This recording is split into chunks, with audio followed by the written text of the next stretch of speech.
Assalamu alaikum masoya waƙoƙin Hausa, masoya waƙoƙin Ado Gwanja, barkanmu da warhaka, barkanmu da sake saduwa a cikin wannan tashar tamu mai albarka wadda muke kawo muku sababbin shirye-shirye. Kada ka manta idan yau ne farkon zuwan ka wannan channel, muna roƙonka da ka danna mana subscribing, ka danna mana alamar ƙararrawa, kai mana liking da comment da share domin samun sababbin shirye-shiryenmu a tashar mu mai albarka.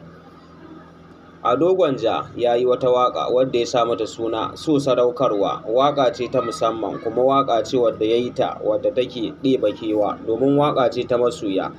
Kana jin Ado Gwanja irin wannan kalamai da ya zuba a waƙar nan, za ka tabbatar da cewa ya yi ƙoƙari wajen rera waƙa, sannan kuma wannan waƙa tana tafiya daidai da zamani domin idan ka saurari waƙar za ka tabbatar da cewa ya yi baje kolin kalamai daɗaɗa, sannan kuma waƙoƙinsa suna tafiya daidai da zamani domin waƙar da yake ba maza ba mata.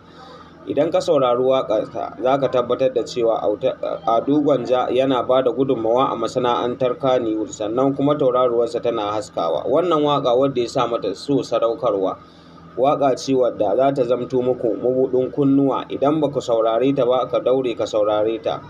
Haka kuma a wannan shekarar da muke ciki ya shirya wajen ya faranta wa masoyansa rai wajen kawo musu sababbin waƙoƙi, sannan kuma da nishaɗantar da su tare da sakin alban na waƙoƙinsa waɗanda suke faranta wa masoya rai. Kai dai ka saurari waƙoƙin Ado Gwanja, sannan kuma ka daure ka bibiye mu a wannan tashar tamu ta hanyar sakin sababbin shirye-shirye da muke kawo muku su, sannan kuma kai mana subscribing, kai mana alamar ƙararrawa, sannan kuma ka bayyana mana ra'ayinka akan irin waƙoƙin da muke kawo muku sharhin su masu daɗi a wannan tashar tamu mai albarka. Kai dai kada ka manta, muna roƙonka da ka danna mana subscribing, ka danna mana alamar ƙararrawa domin samun sababbin shirye-shiryenmu. Mun gode.